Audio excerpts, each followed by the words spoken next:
Now, I am a meditator, and meditation has been a great part of my self discovery and awakening.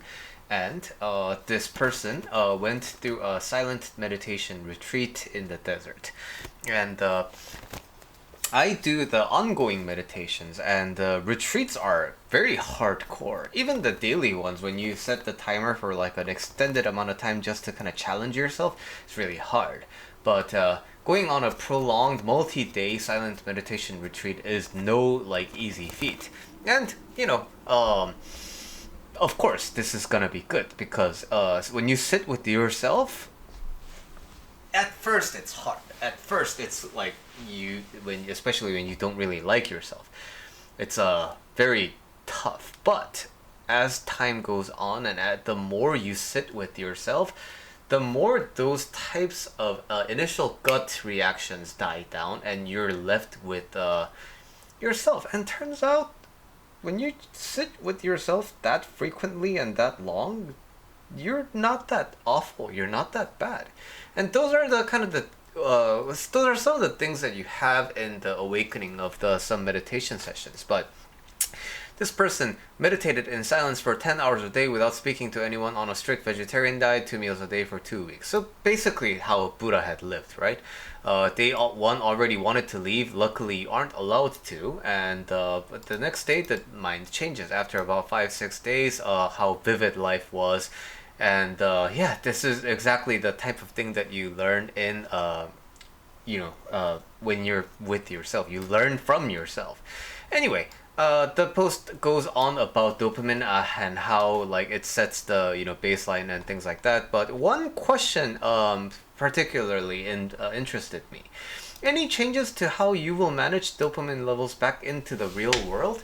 So I wanted to speak to this because many people ask similar things in the future. I mean, in my sessions, right?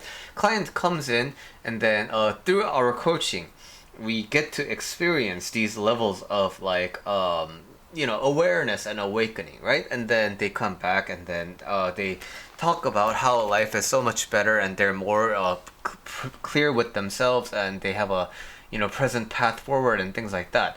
But what they find themselves worrying this usually happens in like the first 3 months of a coaching program, is what if I retreat to my old ways?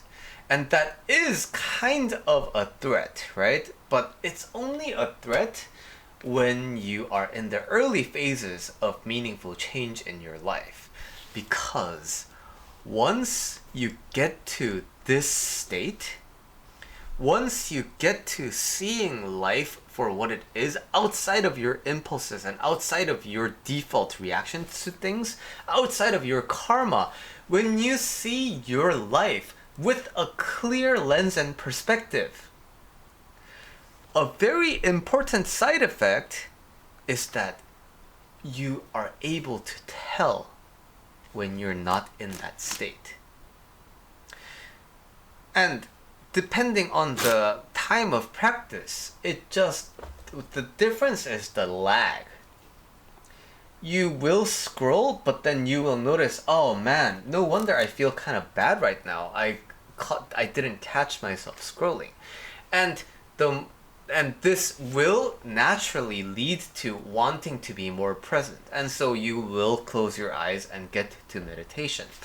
And the more of these you do, the more that lag shortens, and then the more you can catch yourself mid dopamine hit. And then so a really fun and good thing will happen, and then you're gonna be ramping up, and then you're gonna notice it. And you're gonna, oh wait, I'm due for a crash, and I don't want that, so I'm gonna calm myself down and not like, oh my god, oh this is so, oh, you calm down. So that is speaking in terms of how long it takes. It depends person by person, but as long as you are continuously dedicating to yourself, 100 days, which is around 3 months, right? That is about a good time for you to start noticing one kind of a change in your life. And then once you know that, the path is more convincing for you to take because you've had one success, right?